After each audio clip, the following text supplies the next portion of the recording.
edition of The Agenda. Yes, I know you're surprised to see me here as your host. Of course, my name is LG, and with me in the studio today are the man who is our usual moderator on The Agenda.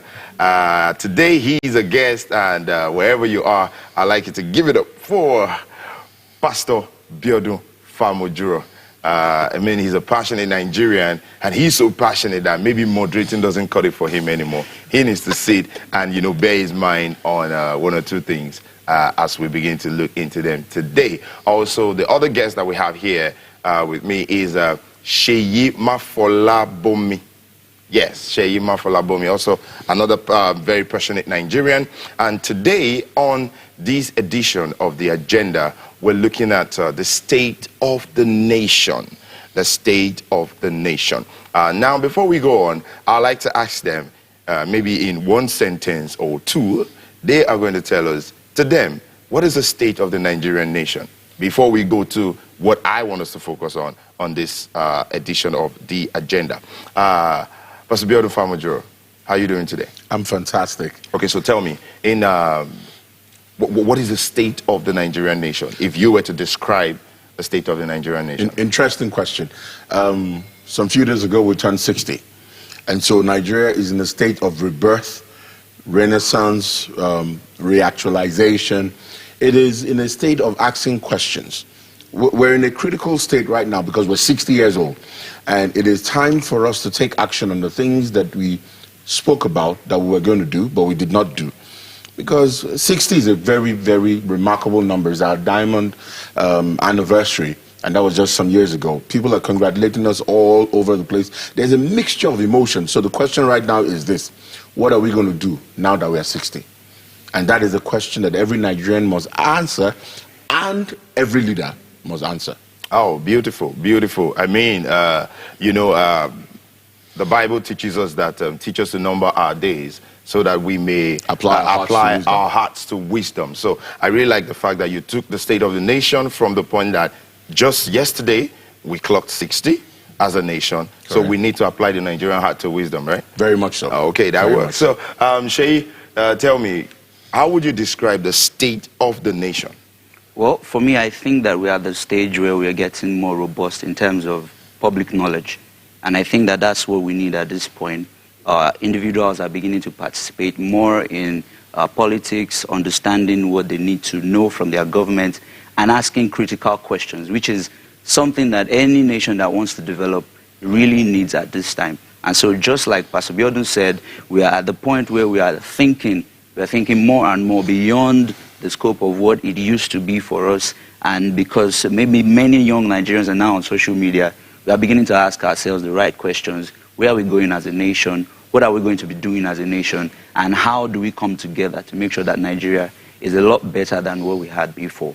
Okay, another interesting view there. I know you may have your own idea of what the state of the Nigerian nation is, but on today's show, I'm going to ask my guest here a particular question. I mean, going out right off the back of what you just said, lots of Nigerians are on social media. A whole lot of things happen in Nigeria, and we don't get to feel it. Maybe you're in the north, something is happening in the south. You don't get to feel it, but you get to see, images and pictures on social media. So social media seems to have brought an awareness of what is happening across the length and breadth of the nation in Nigeria to the knowledge of a whole lot of people. Now, one of those things that I want to talk about today is the security of lives. The security of lives, the security of Nigerians, regardless. I mean, looking at one of the most popular things that we've seen on social media concerning security of lives, people have talked about attacks. People have talked about people dying, people being killed, up north, down south, east, west. We see these things all around, and they usually have religious tones. This thing has caused even me, even while I'm here now, to wonder that as a nation, what is the role of the government in ensuring that when things like this happen, that perpetrators need to be brought to book? What do you think the government needs to do? First and first, you were talking about the media, so let's start from the place of the social media. Absolutely. Why are people not, when these things happen, this sad, dastardly acts happen, why does it seem as if we're disconnected? It is because Nigerians have gotten to a place where we're desensitized. Our sensitivities, once upon a time you would be shocked and they will tell you graphic images, but you've seen so many graphic images that Nigerians are like, who is dying next? Whoa. Well, what's going to happen next? Whoa. So there's a disconnect from a lot of things until it happens to someone in the closest proximity to you. We are desensitized, which is most unfortunate. No nation must ever get to a point where it is comfortable with tragedy.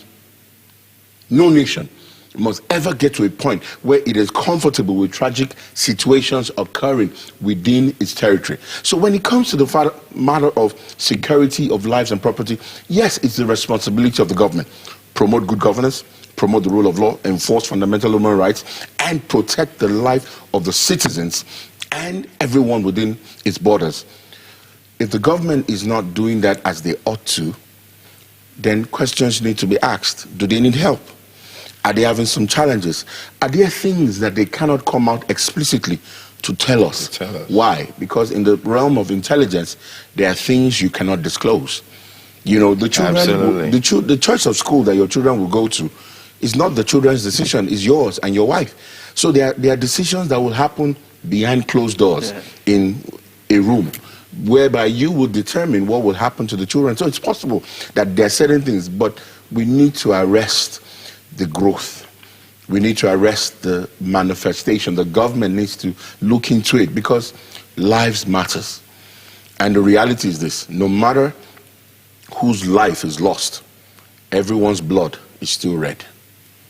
Beautiful. I mean, no matter whose life is lost, everyone's blood is still red. Now, the question I'll ask you, Sheyi, is this. When we look at the trend of the reports that we have heard, you know, most of the time, I think, I mean, the religious killings, we've heard a lot of that. It has gotten to a point where a lot of Christians in Nigeria feel like they are an extinct group.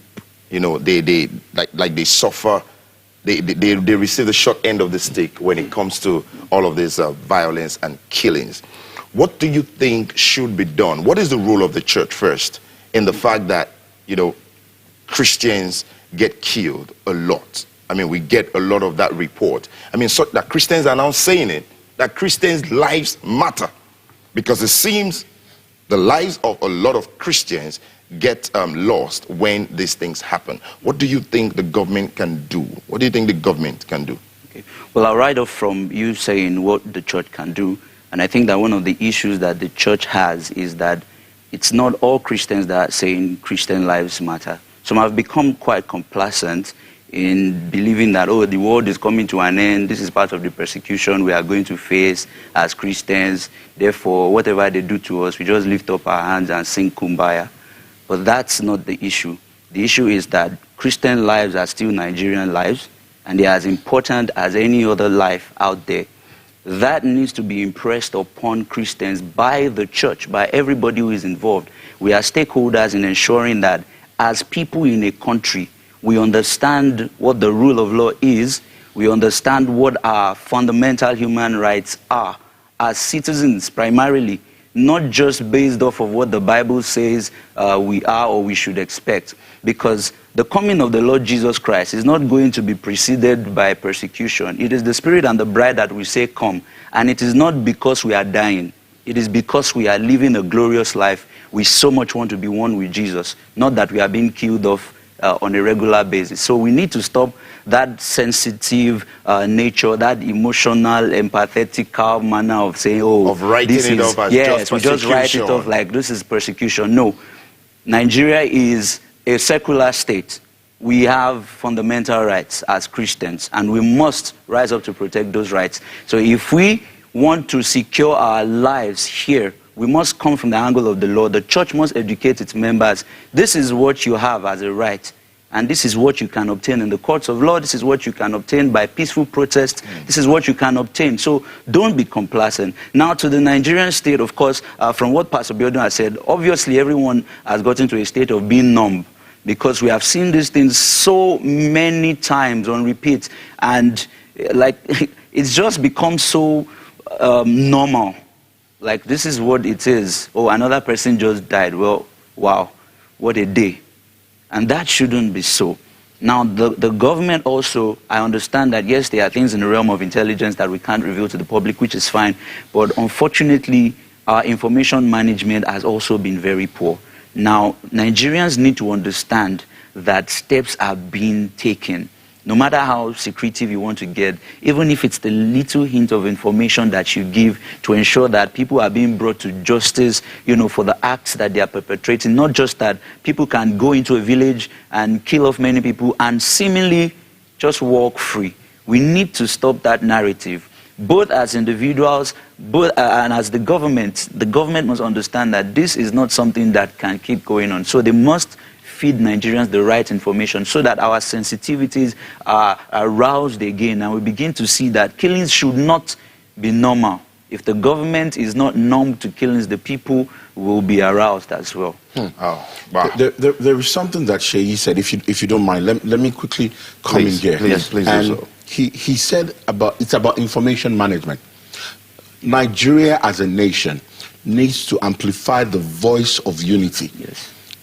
Look, I am dressed the way I am dressed today deliberately. I mean, who is a Nigerian? I am tired of someone asking you, what is your name? And then you mention your name and they say, where are you from? Stop asking me, where am I from? Why? You are asking me, look, every time someone asks you where you're from, they are trying to put you in a box, so that they can capture you in a stereotype. I'll say it again. Every time someone asks you, where are you from? They're trying to put you in a box so that they can capture you in a stereotype. We need to stop it. It's promoting disunity, disharmony. It's promoting conflict. All lives matter. Christian lives matter. Interestingly, you know the dimension between the North and the South. One of the ironies is because people are not properly enlightened in information management. There are lots of Christians in the South, yes, and in the North. They have persons of all religious dispositions who from different backgrounds. So the Christian lives matters because the information management is 5 churches are burnt, 10 churches are burnt. And somebody's asking, okay, churches burnt, and they're wondering what's going on. But if someone is able to, once upon a time, there was a story about a faithful Muslim who protected Christians that ran into his house. That information got out. I don't know if it got out courtesy of social media, but the man was commended, he was celebrated. The government, the machinery of communication needs to be properly managed. So when the military succeeds in dealing with certain bandits or miscreants or whoever they are, there's a great celebration. When they've recorded, let us amplify their successes. But when you hear several villages sacked, and then you ask, okay, so who are they? And they say, oh, well, 17 churches were burned. How? Shed no blood. It cries out. There has to be, in the new Nigeria, 60 years moving on, the bloodletting has to stop. When you shed innocent blood, it brings forth challenges to the nation. And that is what is happening. Because, I mean, let us know what is happening. What are you doing? And you know something, the social media is a very important tool, but it has the capacity for negative weaponization. Yeah. Someone can create a fictional story and push it out there, and very few people will verify. The 4th estate of the realm has to rise up to the occasion. They are aligned persons without the integrity of ethics and journalism to control the narrative. Now, I really like what you said about the 4th estate of the realm. Yes. I love what you said. Now, you see, when it comes to the 4th estate of the realm, there are incidents that happen that don't seem to, get the due publicity for the public to be aware. Killings. We hear it sometimes, not while it is going on. Maybe it has happened, and then we just hear traces of that information. Now, what I'm asking is, what is the role of the press you know, you said the fourth estate of the realm needs to rise up. What is the role of the press in suppressing, in stopping, you know, you've spoken about the role of the church, you've spoken about the role of the government. Now, the press, as important as they are, do you think they've been doing a good job? Do you think there's something they need to do better to ensure that these killings are brought to a halt? Or to a level of accountability? To a level of accountability, yes. I think that works. Are they doing enough, Shay? Do you think they're doing enough? Well, I think that if you would, if I would say this, I think that there's more of reporting and less of activism from the media. One of the things that the media needs to understand is that they are a part of the people. They are not in the middle. They are not someone. Not insulated. Yes, they are not someone just reporting the news and just giving it, feeding the people and saying, oh, this is what happened today, and that's just it. One of the things that makes an industrial nation rise is the fact that the fourth estate of the realm understands the trajectory of development, where a nation should go. They ask the right questions. They don't just report the news. They ask questions that make the government come out and be accountable, that make people groups come out and be accountable, that make everybody understand that this issue is something that affects everybody. Now, if we look at the issue of the unity that we have as a country, we are polarized already. As a nation, we have Christian values, we have Islamic values, we have traditional values, we have Hausa values, we have Yoruba values, but we don't have Nigerian values. And that's a big issue. The moment we don't have that single thing or that collective value traits, the principles that bind us as a nation, that makes us see the three of us outside and we identify as Nigerian, not specifically as Igbo, Hausa, or Yoruba, or Fulani, that time is when Nigeria begins to walk towards freedom. And now the media has a huge role to play, because one of the places that everybody converges is at the media stand. Regardless of where you are, regardless of what you're doing, regardless of what place you are from, we all come to the news. We all want to understand what is going on in the country. And so we need to be fed right. It's not just that you report, you have to play an activist role in ensuring that government is steered in the right direction, the people are steered in the right focus, and we begin to ask the right questions of those that we have given power. But we used to have those values. Yes. We used to have the Nigerian values. Yes. We used to have humanistic values. I'll give you an example. I mean, many years ago, you would bring a sharpener from school that your parents did not buy for you, and they will ask you a fundamental question. Yes, where did you get it from? If you're unable to give a satisfactory answer, the rod and the staff will not depart from you. They will not depart from you. Yes, and then your parents will take you to school to interrogate where the sharpener came from. Yes. Today, some person, look, love.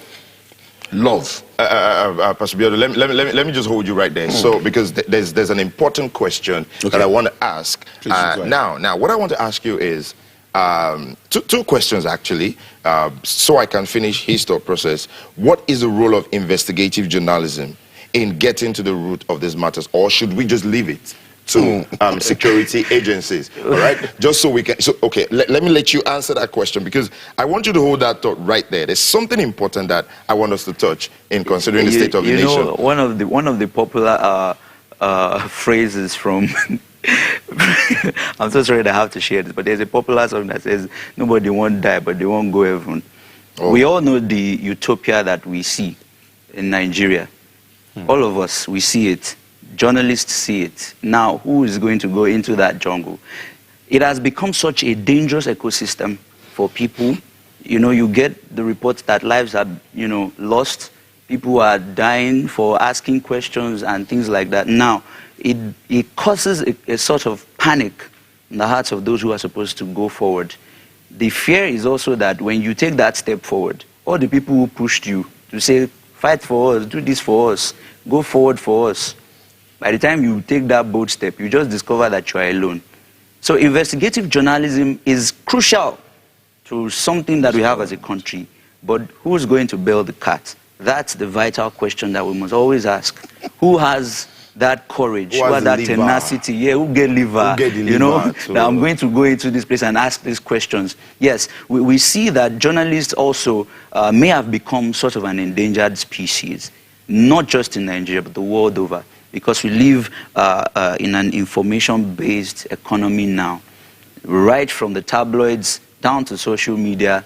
And then the government understands that we need to be able to control the information that we feed the people, because, like Pastor Biodun said, many of them are dangerous, many of them are etched along the wrong lines, and so they can cause cataclysmic issues. But then, when there's an investigative journalist who's unbiased, without prejudice, is able to go into the issues, we will come out on the other side looking brilliant, looking like, well, someone actually has the foresight to find out these issues. We are not even just trying to blame anybody.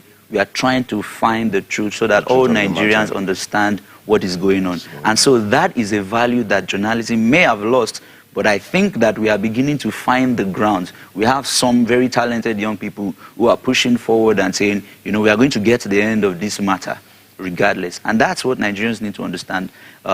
Be supportive of the media. Ask questions of the media. Tell the media, this is what we want to know. Don't just give us headlines. What happened exactly? How did this come to be? Let's push forward a little bit beyond what we naturally are comfortable with. All right. So now the next question I want to go into. Thank you very much for that input. The next question I want to ask is, it is said that the nation is that the society is formed by the families within it. All right. Now, you were saying something earlier on about a value that we had lost. I mean, go in those days that you went to school with a particular thing, you came back with a different one. Your parents are going to, you know, deal with you and get to the root of the matter.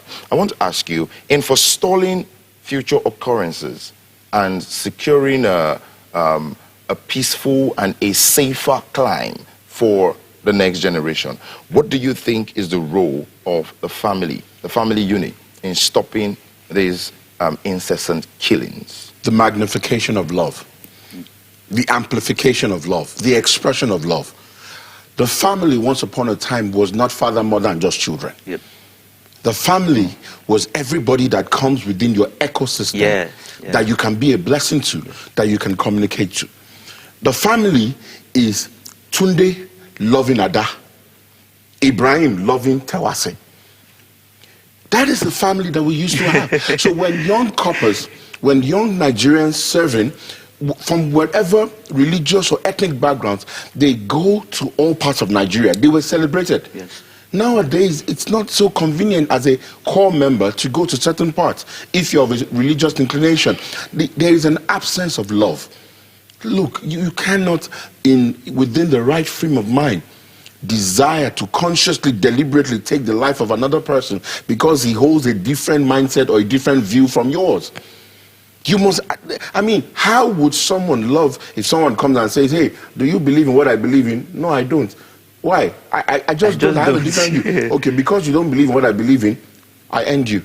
You didn't create him. Yes. You didn't make him. Yes. So there has to be that investment. So when we're talking about Christian life matters, the understanding is this: a people that subscribe to a peaceful coexistence in their creed says, you know what, this is who we are. This is what we don't subscribe to violence, we don't subscribe to conflict, and we're going about doing the things that we want to do. We've been here for a while, and you say, okay, we can work with you. Most of the communities that no longer exist have been existing for centuries, for years. How long? So when we go back to the subject, and we need to begin to teach, because look, nobody was born to hate. Yes.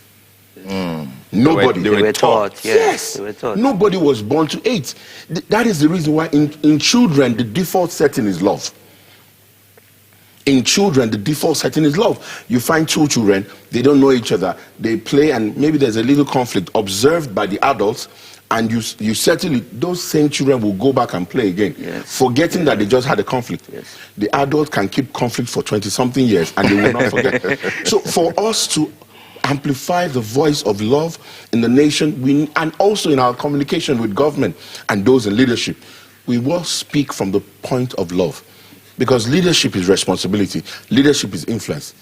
And so from the family unit, we need to let everybody know, yes, I love you.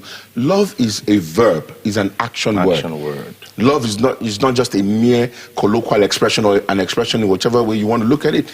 And that is why we need to let everybody know, Nigeria as a nation, Christian life matters, whole life matters. Now, I like the fact that the both of you have, emphasized a bit that all lives matter.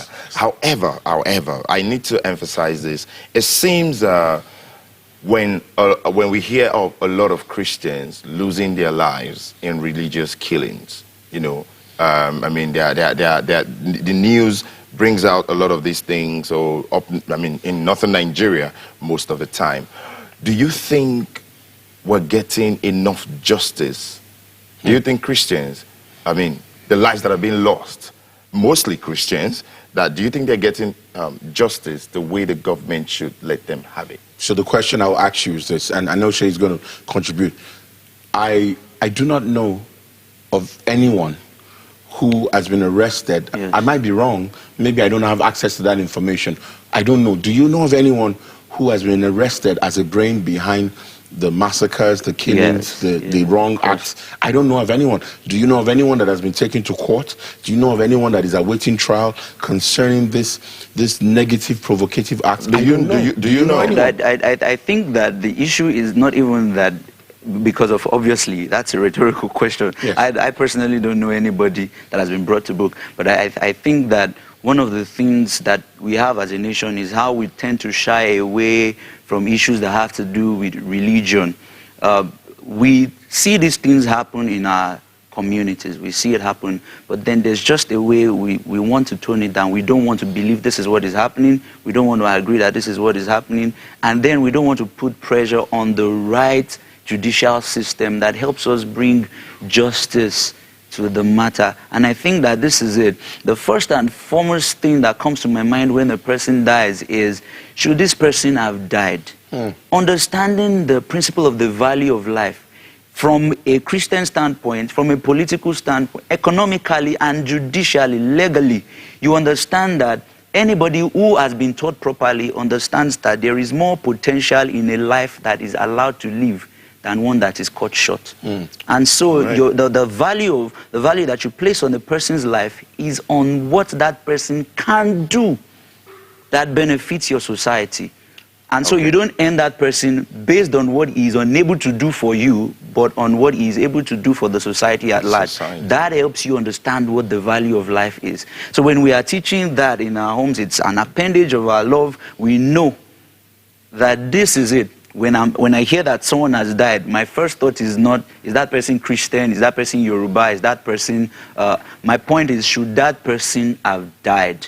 Why? Was it killed as a legal issue? Is it that this is what the justice demands, that it may be as a sentence of the court or something? How? Was it an accident? Why should he have died? It should be a vital question for us. But when these questions are not asked, and we are quick to defend the manner of the death. You know, there's something that Nigerians like to do. The moment there's an issue, we don't take that issue and focus on it. We begin to look at other issues that are just circumstantial, and then we want to focus on it. The person who died, it's not my business. If it's Christian, if it's Muslim, the point is, why did that person have to die? Every other thing is circumstantial. I can now begin to think, wow, I love this person as a Christian brother. That is even now more painful. Yes. But then this person should not have died. And I'm going to step out and speak up simply because that life should not have been lost. All right. So beautiful. The both of you have said it, extensively, that Christians' lives matter. Yes. All right. And this is because a whole lot of Christians have received the short end of the stick. They've been victims when it comes to religious killings and, killings generally, whether it's religious or not, they've been killings. Now, but the way you have driven your conversation and the way this discourse has gone, I think your clear message has been that not just Christian lives, nobody deserves to die anyhow in a state where the government is functional. All right. Now, in your own way, on a final note, because of they say there's always a trigger about something. the death of a lot of Christians in Nigeria without adequate response from the government is what has prompted us to discuss this issue here today. All right. Now, in your own way, how are we going to, just emphasize it, maybe in one sentence, that Christian lives indeed matter, and the government should, rise to ensure that that fear is taken out of the average Christian in Nigeria, that they do not matter, that anybody can kill them and nothing would happen? The government has to ensure that they communicate to everyone within the borders of Nigeria that Christian life matters and all life matters. That means that justice must be done. Yes. Look, Yes. if a wicked person decides to come to harm you in your house, Yes. and he comes the first time, gets away with it, he goes. He comes around the second time, sees that nothing has changed, and then he robs you again. He's emboldened the second time. Yes. He's emboldened the Yes. third time. And then he might just decide to become a regular customer. Justice must be seen, not to be talked about, but to be manifestly seen to be done. There's too much talk about, we will bring them to book. They will account for it. No stone will be left unturned. They have become rhetorics. They have become spin expression. That someone says, oh, this is sad. If the killings were measured by how flying the flag at half-mast, the Nigerian flag will continually fly at half-mast. Probably would have been buried, though. Yes, because you hear about that. So the government they're trying, but they need to do better. They need to do better. They need to send a strong message that in Nigeria, we do not take the killing of any citizens for granted. Yes. We do not take it lightly, and we will respond adequately to such incidences. There is no, and you see, perception is key. It's key, yes. The moment the people perceive that the government, when it comes to certain matters, is quiet, then the persons perpetrating the act will be emboldened. I believe that the government is desirous of doing more, and they should do more. I really see the point you have made now. What do you think of that? Because the question I want to close with, we've moved from the fact that, yes, Christian lives matter. We have established it. We've established it also on the show that a whole lot of Christians, are now, they have that fear that their lives do not matter because the government is not doing anything. While I take the input of Sheyi here, and once he shares it, there's something that I would like our guests to charge us with before we close the show. But tell me, what do you think the government can do to eradicate that fear from the heart of the Nigerian Christian, that their life is a risk, so that they would just know that indeed, as a Christian in Nigeria, my life truly matters? Well, for me, two things.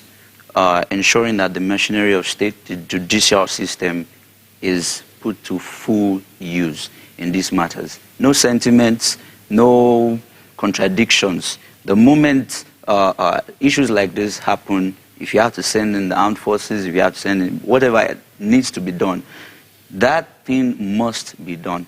Now, beyond that, information management is also very key for me, because the moment, agree on that. The moment you don't tell people what is happening, the moment you don't let them see, you don't let them understand, you don't let them know the processes, then they have the capacity to interpret your silence or your misinformation in whatever way they can. And that will now be subject to their own intelligence and not yours. So you need to be able to let people understand what is going on. Manage the information properly. I think it's time we stop seeing so many committees being formed on these kind of issues and actually just take direct judicial action.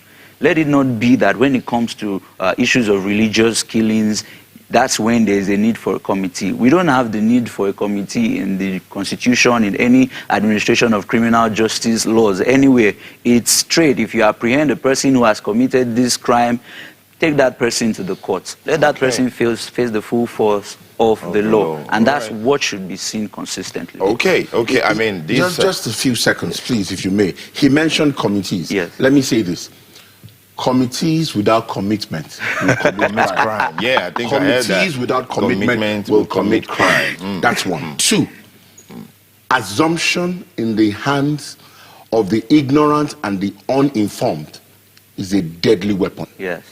assumptions in the hands of the ignorant and the uninformed is a deadly weapon. Where you do not give people sufficient information, they will manufacture their own. They will create their own. Yes. Okay, okay. I mean, these gentlemen have done great justice to the issue that has been bothering a whole lot of people in Nigeria. And I'm sure that you as a Nigerian, as you watch right now, you are listening. There's something profound that has been said by one of our guests and has been echoed by the other, is that no matter who dies, no matter their religion, whether they be Christian or Muslim, whether they be from the north, from the south, from the east, from the west, so far they are human, their blood is red. So, because red blood flows in you and in me and in every one of us, I like to close this show by asking this question. The government needs the help of its citizens, yes or yes? Yes. Yes. Good. Now, in fostering peace and unity, what should every citizen do? First, as a Christian, I mean, for those who are Christians, and, secondly, as a Nigerian, as a human in Nigeria, what should you do to work hand in hand with the government to ensure that everybody, no matter their religion, feel comfortable? They know that their life is important and they are not walking on eggshells because they know anything can happen and they can die and all of that. So what do you think citizens should do to, to foster peace and unity? I believe firmly there should be a dimension of understanding spiritual dynamics in the place of prayer, one. Secondly, in the place of getting involved, there's a level of aggression in condemnation of government. Yes. So for a number of people, government cannot do anything right. That is not true. Where they get things right, celebrate them. No matter how short, no matter how small it is, they're doing certain things right, give them their due. They're sharing some videos of certain things they've done, acknowledge it, be patriotic. I find that Nigerians outside Nigeria are more patriotic than when they're in Nigeria. When you get outside of the country or the continent and you see someone speaking your mother tongue, you get excited and you speak whether you know the person or the person is interested in you or not, you speak your mother tongue. The person said, you are my person. Diego. And then you engage with that person. Why are we not patriotic here? And then listen, complacency is dangerous. It doesn't concern me. It's not my business. It has not affected me. Are you waiting for it to affect you? No, don't wait. You know that popular story, they came for the Jews, they came for this, I was quiet. When they came for me, there was nobody because we have to stop being. You can communicate in a respectful, in a polite, in an impassioned, not inflammatory way that the government and the people will hear. Be a voice for change. Be a voice for good in a manner that people do not consider to be sensational or negatively. Do you understand what I'm saying? And that will go a long way. Yeah. We need Nigeria's ambassadors. People, not ambassadors in foreign affairs. People will say, I pledge to Nigeria, my country. Unity and faith, peace and progress. And that's one of the reasons why a lot of people are unable to recite the national anthem or even the pledge. Because they can't leave it. All right. So tell me, just the same questions I've asked him. What do you think citizens in Nigeria, since all blood is red, what do you think citizens in Nigeria can do, first off, because they are Christians, and then because they are Nigerians? So just quickly tell me in 1 minute so we can bring this to a close. Well, as a Christian, I would not overemphasize prayer. I will extra overemphasize it. That's very, very important. The Bible instructs it, and we need to keep doing that. We should really, really understand that government is not our place to throw the stones. That's not what they are there for. They are also humans, and we should always give our support to them. And for me, one of the things that I would say as a critical reality for us as Nigerians is that in the scope of things, let us understand that people are beyond their opinions, people are beyond their religions, people are beyond their ethnicity. They are beyond all of those things that add flavor and coloration to their life. They are first human. And when you understand that, you appreciate the value of their life. And that's the real thing that we should do. So we are able to even digress and be divisive without being detrimental to one another. So we can always foster that unity in diversity and keep understanding that we are growing in our opinions, we are able to come together to agree, and as humans, we are still one body, One blood, nation. one nation. Under God. Nation, under God. All right, ladies and gentlemen, I have loved this special edition of The Agenda, and you've heard from Pastor Biodun Famojuro and Sheyi Mafolabomi. Right? You Yes. get it? Yes, Okay, I do. okay. And of course, indeed, Christian lives truly matter because, and all Christians, I'm sure if you are watching now, regardless of your religion, you also would agree with me that Christians, Muslims, everybody needs to feel comfortable in a nation with an active government, and incessant killings must stop. So, these gentlemen have offered and proffered solutions and suggestive counsel to everyone involved. And because all blood is red, we end this this session on The Agenda saying that all lives matter. You have a role to play as a citizen of the Nigerian nation, and for every level of government, everyone who is involved in governance, they are also humans. Their life matters as much as the life of the average citizen matters. You stay tuned. Enjoy the rest of the convention, which is coming to its peak shortly. And please remember,